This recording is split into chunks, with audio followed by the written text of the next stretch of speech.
This is Money, Motivation, and Mike, and I am your host, Michael Wainwright.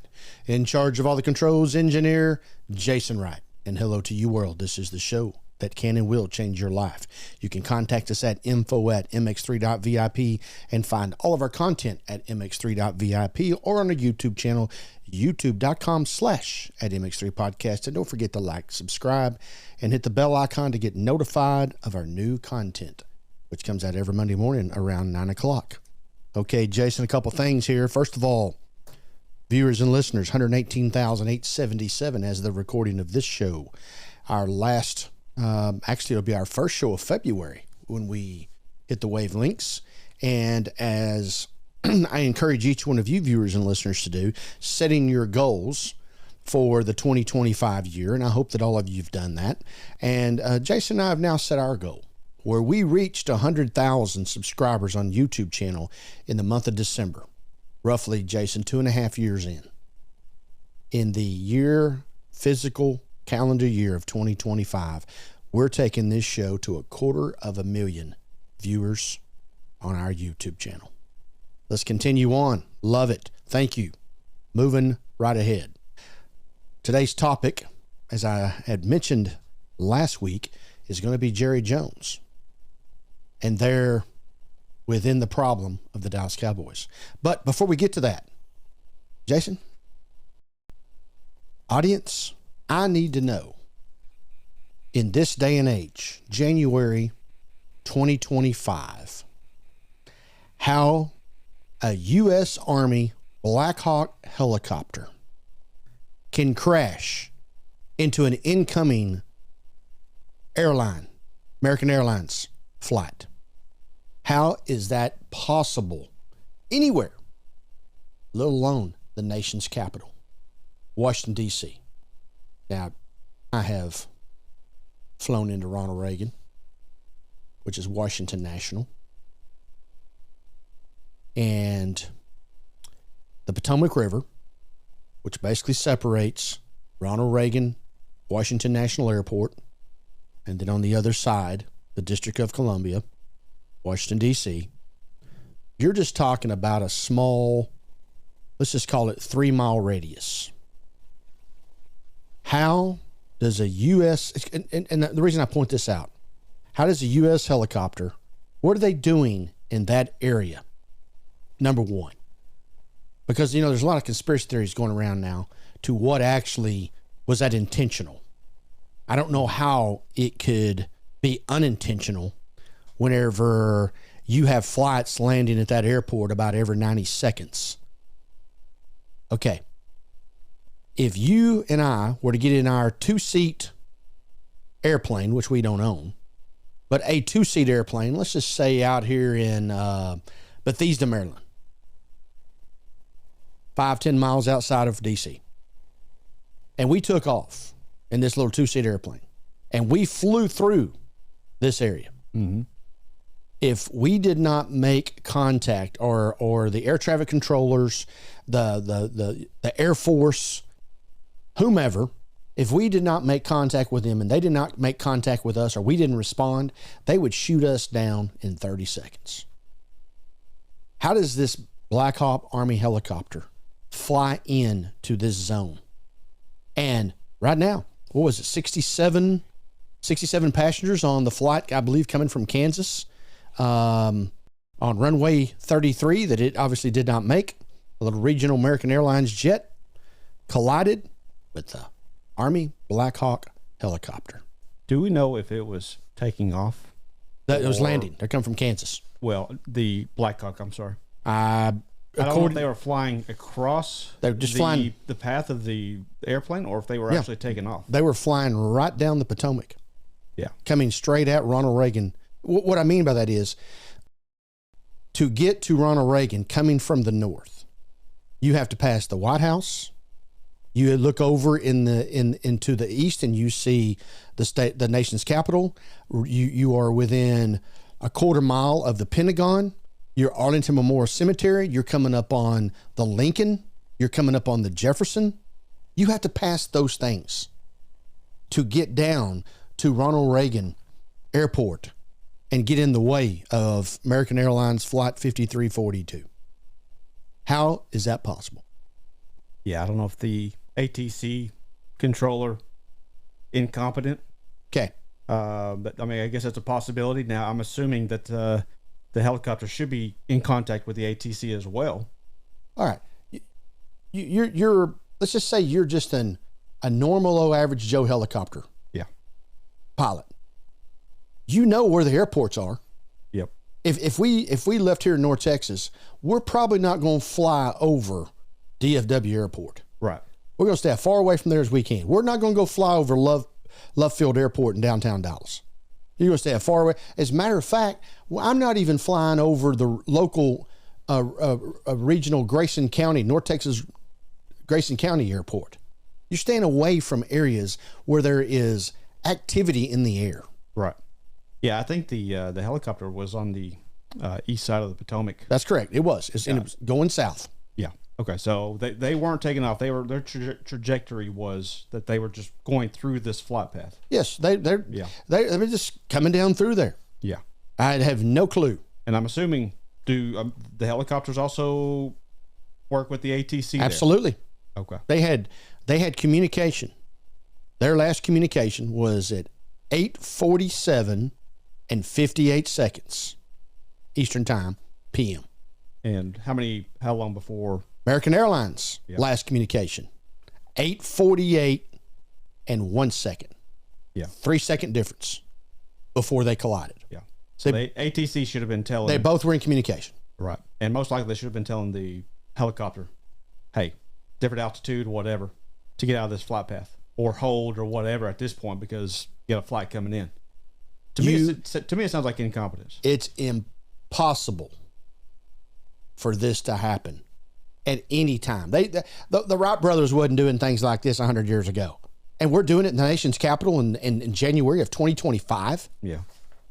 Well, I'm not much of a conspiracy theory. I'm not a grassy knoll guy. Yeah. I just like I've said on this show, I have beliefs and I have facts of what I think happened to the JFK assassination and the things that are giving credit for his assassination is not some of the things I believe. But I have facts to back that up, as I've talked about with Chicago Mafia, etc. Now, this is impossible to happen. And I told you I'm not a grassy knoll guy. Mm-hmm.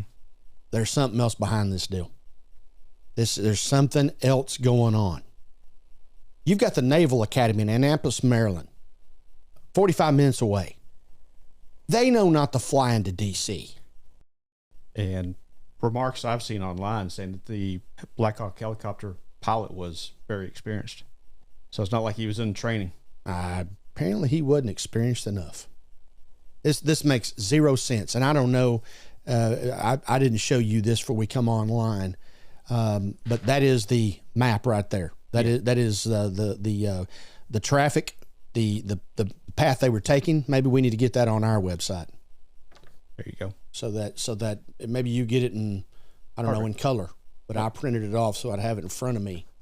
And the way I have always landed, man, I've been up there for business affairs, etc., especially when I was on the local city council. And the way this airline was coming in is exactly the way I always came in on the flights that I was on. You're coming from the south and you're landing to the north. Yeah. And that's exactly what this American Airlines flight was doing. They were not taking some other crazy route. No. I mean, when you're sitting down on this airport, you look like you're about to go into the water.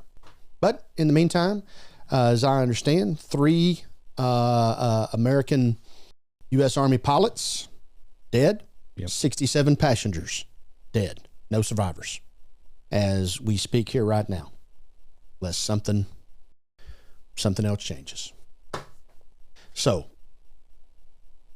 we don't know about that, as crazy as it sounds, but this is what we do know. And probably many, many months or up to a year before we find out. Or never. Remember, we're still working on 1963. Did man really land on the moon, Jason? 1969. Okay. Gerald Wayne Jones Sr. Now that I read this, I wonder why our parents gave us the middle name Wayne. Well, I do know. We're named after our grandfather. But he's got the name Wayne. Can we start a petition to have his middle name changed? Because I don't like the fact that my name and his name have the same name in it. That's how down I am on the disgrace that is the Jerry Jones family. And I'm lumping them all into it. I know he's the ringleader. How you can take the Dallas Cowboys, the Dallas bleeping Cowboys, all around the world, Jason. Mm-hmm. You can be in Cambodia, and they know what Dallas Cowboys is. May not know that they play football, but they know them. It's New York Yankees. It's Boston Celtics. How in the world can you make a mockery of such a prestigious sports franchise? And right now, it is a business. It is a mega business. Oh, yeah. All these huge soccer clubs that have hundreds of thousands of fans, it looks like, every time they play a game over in the Europe and stuff that we know where the David Beckhams of the world played. Manchester United and right on down Real Madrid. You know, they call them football clubs. They're our guys, they're soccer. But nevertheless, more powerful, more money than them guys. Born October the 13th, 1942, an American businessman who also owns president and general manager of the Dallas Cowboys of the National Football League, which he bought from Bum Bryant in 1989 for $140 million, Jason. This guy's in the Pro Football Hall of Fame. Yes. He has a franchise worth $10 billion, $10.1 billion as of November 2024. $140 million. That included the stadium, the iconic Texas Stadium, by the way. Don't know if you knew that or not. Okay. Right now, we've just hired a coach that has never coached professional football at the head coaching level. Lifelong assistant, dad, Marty Schottenheimer, a lot of credibility for him. All right? Don Shula was a great coach. Mike Shula was not. And maybe this Schottenheimer is going to be there. By the way, Marty Schottenheimer never could get his team to the Super Bowl, and he was highly regarded. But now we have another Schottenheimer that's going to be in charge of the Dallas Cowboys that has zero coaching experience. Now, I want you to go down this list here and think about it. I don't have the list in front of me. I just know. Tom Landry, we don't have to go through his accolades of what he did. Jerry was not on the job more than 48 hours before he fired Tom Landry. All right? And it was time for Tom Landry to go. Not the way he went, but it was time for him to go. 1993, 5 years later, 2 Super Bowls, a 1-15 team, 2 back-to-back Super Bowl victories, and egos get in the way, and because I don't get the credit, you got to go. Jerry Jones fires Jimmy Johnson. We all remember. And his comments were, there's 500 coaches that could coach this team. He was correct. There was not 500 coaches that could put this team together. And that's where he has faltered now for 29 years, trying to do it his way. Enough talent there for us to bring in Barry Switzer. I love Barry Switzer at the University of Oklahoma, not so much as my Dallas Cowboy football coach. But unlike Jerry, Barry Switzer's smart enough to stay out of the way and let the train continue to go down the tracks, of which he did. Got another Super Bowl, had 2 12-win seasons, was just a pass away from going to another Super Bowl, and the greatest team to never win a Super Bowl or go to a Super Bowl, the 1994 Dallas Cowboys, and won the division again in 1996. After the Michael Irvin suspension, that team started out 1-4, Jason, and went on and came back and won that division at 10-6 and beat the Minnesota Vikings in the first round. Okay? Importance. That was Troy Aikman and the triplets' last ever playoff victory. Okay? So that was the 96 season. Let's just call that January 97. And here we are in January of 2025. How many playoff games have the Cowboys won since that last victory in January of 97? Like 2 or 3, right? 4. Yeah. 4. Tony Romo got it 2. And Dak Prescott going into year 9 has 2. Yeah. And the Washington bleeping Commanders, still the Redskins in my opinion, their rookie quarterback has 2 victories, Jason. Jaden Daniels. You didn't realize that, did you? No, I didn't. Yeah. He's played 20 professional games. He has 2 victories and 1 loss in the playoffs. Isn't that interesting? Sad time. Tim Tebow's won a freaking playoff game. Yes. Tebow. Tim Tebow. Everybody love Tebow. Jerry Jones. Okay. We're at Switzer. Finally, that talent starts wearing down. Even though they did come back and win the division and go to the playoffs in 98 and 99. Didn't win the division 99. It was a wild card. But we let... There you go. There's the legendary Barry Switzer. Okay? Who we bring in next? Chan Gailey. No NFL head coaching experience. Offensive coordinator for the Pittsburgh Steelers. Didn't work out. What we do now? Bring in Dave Campo. We had Dave Campo as our coach. Another yes man. In 1989, Jason, Dave Campo was brought to the Dallas Cowboys by Jimmy Johnson. He was a defensive assistant. He didn't even have a position. He was not even coaching the cornerbacks or the safeties or anything. He was an assistant. And by the year 2000, for 3 years, 5-11, Dave Campo was the coach. All right? Now, we're in big-time problems. There was a lot of issues. I mean, we're taking Quincy Carter in the 2nd round, for God's sake. That's what our player personnel development was doing in the year 2001. All right. So what do we do now? We got to have some credibility because Jerry wants to build a stadium. You realize that. We are 6 years away from a new stadium. But nobody's going to go out there and vote on a 5-11 back-to-back-to-back team. So we got to have some credibility, a.k.a. Bill Parcells. Comes in, does wonders. Number one, he knew players. He made some bad choices too. So did Jimmy Johnson. But their good outweighed their bad. Goes out and turns this team around. Matter of fact, you realize this? Bill Parcells, in his first year, 2003, took the Cowboys to the playoffs with Quincy Carter at quarterback. Yes, sir. Mm-hmm. Yes, sir. How about that?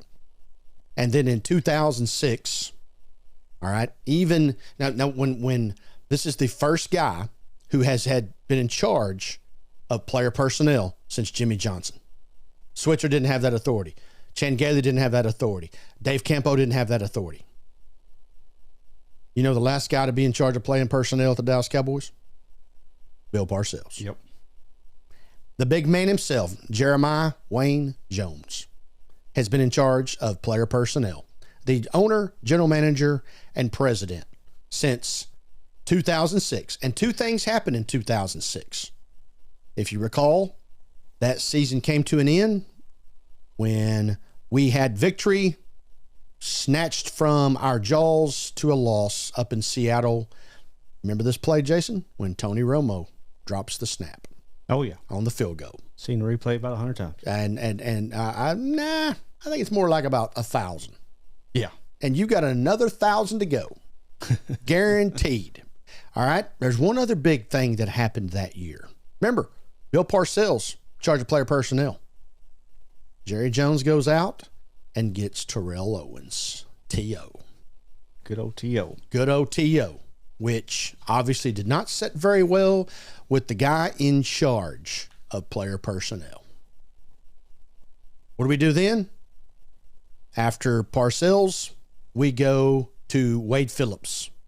Even Wade Phillips, Jason, even Wade Phillips had his gut full of Jerry Jones. I don't know if you knew that. No. Okay. So, and this is a report that was put out back in those days where Jones had initially promised Bill Parcells, the Cowboys head coach from 2003 to 2006, complete control over football matters. However, their relationship broke down when Jones signed controversial wide receiver Terrell Owens. Parcells' successor, Wade Phillips, complained to friends about being, quote, undermined, second-guessed repeatedly by Jones. And then the only coach he's fired in the middle of the season, Wade Phillips. Now what we're going to do? We're going to bring in our boy, Jason Garrett. Think about this. Jason, we want you to be the head coach of this team. Okay. This guy's going to be your offense of coach. This guy's going to be your defensive coach, better known as coordinators. These guys are going to be on the staff. And this is the way I want you to do it. Nobody signs up for that unless they're a yes man. Jason Garrett signed up for it. That was kind of like Jerry's third son, and he has the job for 10 years. Jerry can't even fire him, Jason. He lets his contract run out. This guy was in the office a week after his contract expired. It's kind of like, hey, tell the secretary to go down there and tell him it's time to move out. They couldn't even let him go. And now we bring in Mike McCarthy for the last 5 years, who had 12 victories in back-to-back years. Okay? The first year, that was the Dak Prescott ankle that obviously was mangled on the field, and then Prescott got hurt this last year. In between, 12 victories back-to-back. Also, he's won a Super Bowl, just like Parcells has won a Super Bowl. Just like Jimmy Johnson won a Super Bowl. Just like Tom Landry won a Super Bowl. And for that matter, Barry Switzer won a Super Bowl. They weren't good enough. Everyone thought McCarthy was going to keep the job. Did not give him a contract. All right? His contract still had 2 weeks left on, I believe 10 days after the season ended. Chicago Bears called, wanting to have an opportunity to interview him. Because obviously you hadn't signed him. But he's still property of the Dallas Cowboys for 10 more days. They deny the Chicago Bears the opportunity to interview him. 10 days later, his contract expires. During that time, they have negotiations, but you can guarantee what happened during those negotiations. He said, I got to have more control of the personnel. Yeah. And they said no. And they did not want to give him a long-term contract. They gave Brian Schottenheimer 4 years. This dude took you to 3 out of the last 4 seasons of 12 victories, to the playoffs, won a playoff game out in Tampa Bay. As a matter of fact, this coach and those Dallas Cowboys was the last team to beat Tom Brady. That was Tom Brady's last ever game. Wow. Out at Tampa Bay on a Monday night. and the Mike McCarthy era was responsible for that. Now, that Tampa Bay team was not very good. They were in a bad division. They won the division. They hosted the Cowboys. Cowboys killed them. Go out to San Francisco the next week, and then Dak Prescott can't figure out that the other guys have on red jerseys. Yeah. That's pretty typical of him, though. I wonder if they have done surely they have an optometrist that checks his eyesight? Yeah. I think he might be colorblind. he gets confused on those jerseys sometimes. I mean, those perfect timing routes to the defense. Yeah. I mean, sorry, Dak. We're not talking about you right now. You remember me telling you when this show started that Jerry Jones is in the Hall of Fame? I did remember you saying something about it, yes. Okay. Much of the league's financial success since 1989 has been credited to Jones himself. In particular, you go back to 1993 when hardly any of us had heard about Fox. Remember back in those days, Jason, it was ABC, NBC, and CBS. ESPN wouldn't even carrying games. They're still coming out of covering the NASCAR tape delayed races. And Australian rules football. Jerry Jones goes to Rupert Murdoch, owner of Fox, and the NFC becomes the primary broadcaster of the NFC, while the big three then have to reshape. Because, see, the NFC was always on CBS. ABC carried Monday Night Football, and NBC carried AFC football. That was how it was for ages. During his increased television responsibility, I mean, Jerry took it upon himself. You know, and if you want to make me millions of dollars, I'm going to love on you too. Matter of fact, I'm going to let you continue to have your job.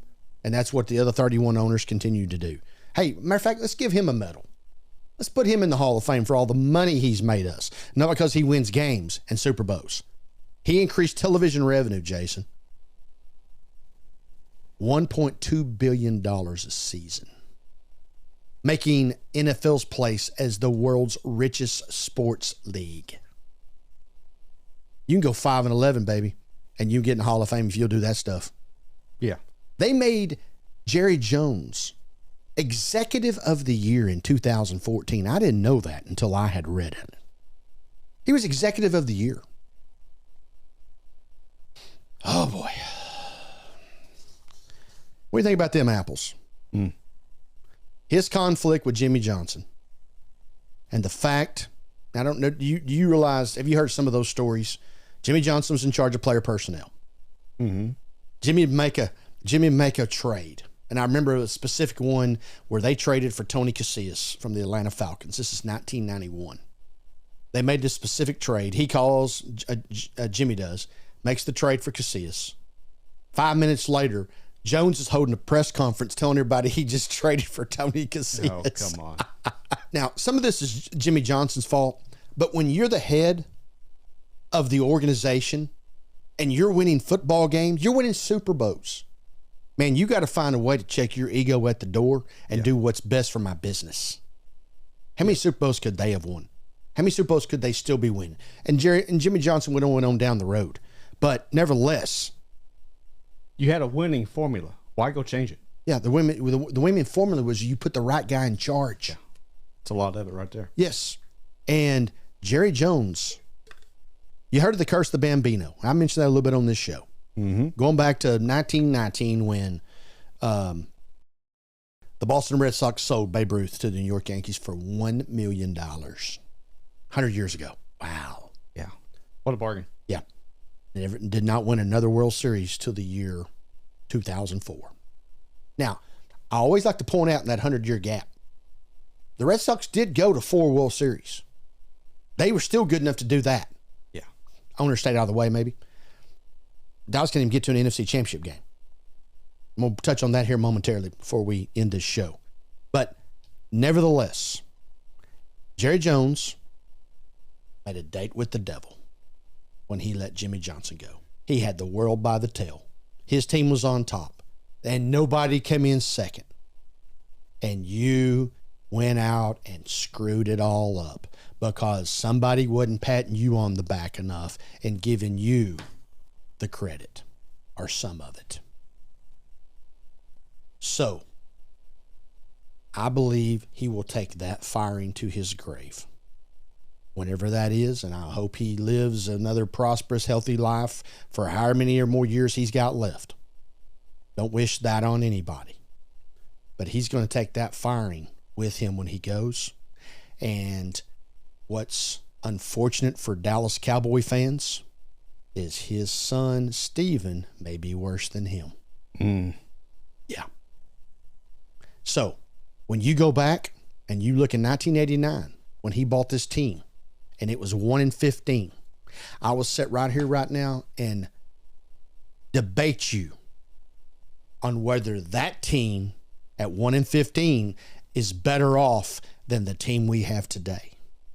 Because that team had hope. That team was on the incline. That team was building a roster. This team is based around Jerry Jones. And soon to be all 3 of his kids. Actually, I think he now has 4, but we won't get into that topic today. Yep, that's another thing.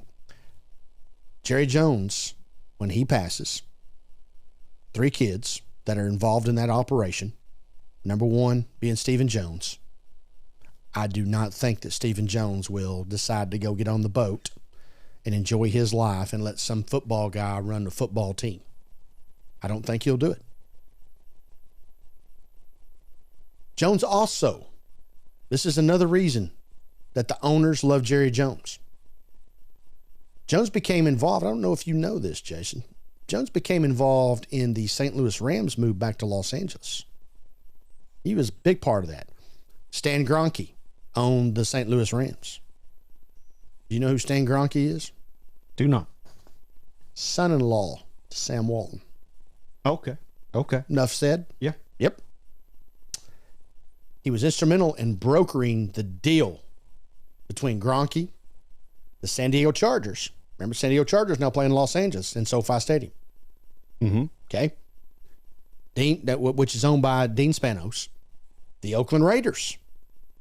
Mark Davis was going to be in on that SoFi deal. And the Oakland Raiders are going to go back to Los Angeles for the second time. Remember, they started in Oakland, went to L.A., back to Oakland, going to go back to L.A. All right? But then the Rams and the Chargers ended up there, back there at the same time. So that left the Raiders out. So what does Jones do? He then goes and gets involved and helps negotiate with Las Vegas. And remember, Allegiant Stadium, Las Vegas, SoFi Stadium, Los Angeles. Jones behind helping those guys get those things built because it makes more money for him. They've already hosted Super Bowls. You remember that debacle in 2010 when Dallas hosted the Super Bowl? Oh, Lord. Worst ice storm in the in the history of North Texas. And he goes in there and packs in a bunch of stands. A fire marshal comes down, takes the stands down. People who have tickets can't even get in the freaking stadium. Oh, man, couldn't have happened to a better guy. Love it so, love it so. Right now, November of 24, Jerry Jones's net worth, which I call his Super Bowl, is when Forbes puts out their list. He's worth $16.1 billion. $16.1 billion is what Jones is worth. Majority of that is accounted for by being his ownership stake in the Dallas Cowboys, who are currently valued at $10.1 billion. He has other business affairs. Now remember,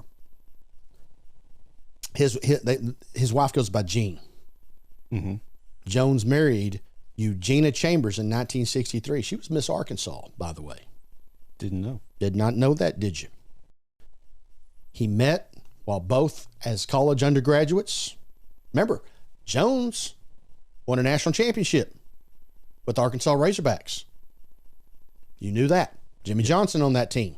Yes. Barry Switzer, assistant coach on that team, which puts them all together in the 90s. Okay. All right.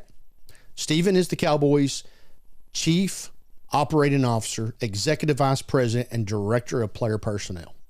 Charlotte, daughter, is the Cowboys' executive vice president and chief branding officer. Jerry Jones Jr., Cowboys' chief sales and marketing officer and vice president.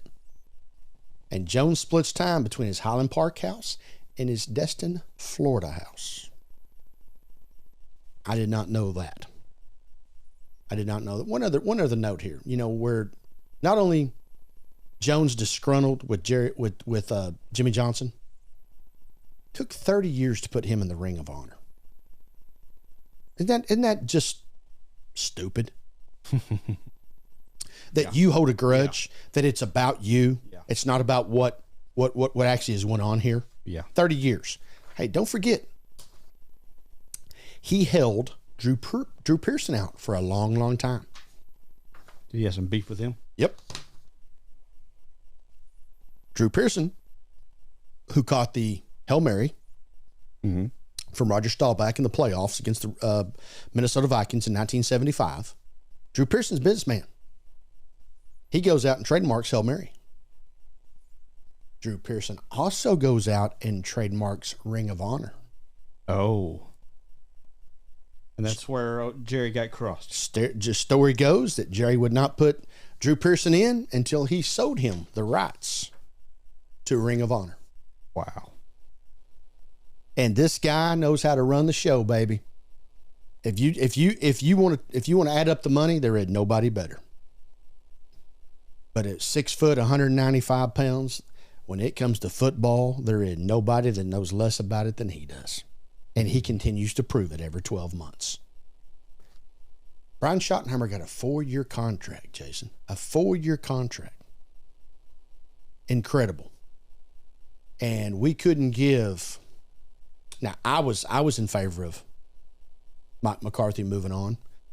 We took so long to make the decision, Jason. The top coordinators in the league, the Ben Johnsons of the world, who was the offense coordinator with Detroit Lions, the best coordinators in the league, they already signed other deals. And then he also, in essence, messed McCarthy around. McCarthy never got to interview with the Bears because they hired a coach. Bad deal, in my opinion. Bad deal. Now, did you know in 1966, I want you to think about how this could have affected professional football. 1966, Jerry Jones goes to Jimmy Hoffa, the head of the Teamsters, to borrow money to try to buy the San Diego Chargers of the AFL. Bet you didn't know that. I didn't. Yeah. Running with old Jimmy. He also borrowed money from Jimmy Hoffa to get into an old pizza operation. Borrowed $1 million from the Teamsters to get into Shakey's Pizza Parlor. And it was a shaky deal. Sounds like I hadn't heard of him. All right. Used to be a Shakey's right here. I've been to a Shakey's Pizza. Used to be one right here in Denison, Texas. And the little kids got the flat top hats when you went to Shakey's Pizza. Jerry Jones involved in that particular franchise in the 1960s with money he borrowed from the Teamsters headed by legendary Jimmy Hoffa. Tried to buy into the AFL. They wouldn't even let him in the AFL. But Bum Bryant was broke, losing $1 million a month, the word says. So he had to sell, and he did, and the rest is history. And the dude from Jones is from Los Angeles, California. Moved to Little Rock at a very young age. That's how he ended up. Family-owned businesses. They owned some supermarkets. Dad was in the insurance business. That's how all that stuff came about, and that's how he ended up in Arkansas, and how his ties to the University of Arkansas, etc., all came about. And when he played for legendary football coach Frank Broyles with the Arkansas Razorbacks, and all those ties to all these guys that continue to surface up in his life along the way, including another one I haven't touched on, Ken Hatfield. Ken Hatfield was Arkansas head football coach back in the 80s, and he was a teammate on that 63 team. Now, one of the reasons I bring him up, he spoke at my senior high school football banquet. Ken Hatfield. Very nice. Yes. Yeah, it's everywhere. We could go on about the Joneses, and for sure Jerry Jones, for a long, long time, and we probably will on this show, because the worst is yet to come. I can promise you that. We are not getting any better. We are 29 years. Dallas Cowboys started up in 1960. Rough right off the bat, expansion team, didn't have the help that they have now. They didn't get draft picks. They had to go from a pool of players. That's how it all took place. By 1966, we're playing in the NFL Championship, which is now called the NFC Championship. 66, going to the Super Bowl. We played in the Ice Bowl in 67. Cowboys went to the first, what now is called the NFC Championship, both years. Played against the Green Bay Packers. The first ever NFC Championship game was held at the Cotton Bowl, Dallas, Texas. Next year, against Packers beat them. Next year, it's held at Lambeau Field in what's been known forever as the Ice Bowl. That's the second NFC Championship game. Okay? A couple years off, 1970, Super Bowl. 1971, Super Bowl. NFC Championship game in 72. Got beat by the Redskins. 75, Super Bowl. 77, Super Bowl. 78, Super Bowl. Divisional champions throughout these years. All right? People don't remember. 80, 81, 82, NFC Championship games. That close. Dwight Clark, Joe Montana, the catch, 1981, 58 seconds away from another Super Bowl. Then we get to the 89, 90. Okay, so from 1977, now Cowboys won Super Bowl in 78. 77 to 92 in between championships. That's 15 years. It's been 29 years, Jason, since the Cowboys have even been to an NFC championship game. There are 16 teams in the NFC. The other 15 teams have all been to an NFC championship game within the last 15 years. There is a 14-year gap between the Cowboys and the number 2 team on their longest drought. I think it's the Chicago Bears. Chicago Bears haven't been in an NFC championship game in 15 years. Cowboys haven't been in 29. And everything's just fine down there.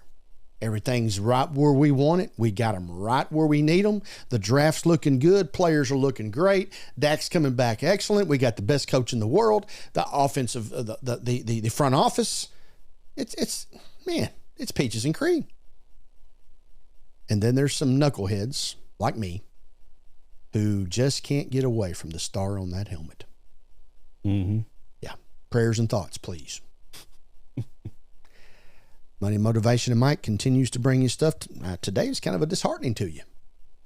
Trying to figure out how what the helicopter's doing in the middle of downtown Washington, D.C., and how this genius business guy continues to think he's got the NFL right by the rope.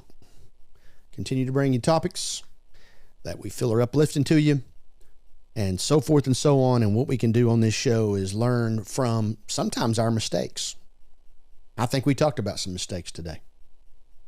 Contact us, info@mx3.vip, and find all of our new content on mx3.vip or on our YouTube channel, youtube.com/@mx3podcast. And don't forget to like, subscribe, and hit the bell icon so that Jason can notify you of all of our new content, which comes out around Monday morning, 9 o'clock. So, Money, Motivation, and Mike. We've got some other things that we're going to be coming up on here on some future episodes. I promise you it will not be dates with the devil, of which we kind of discussed today.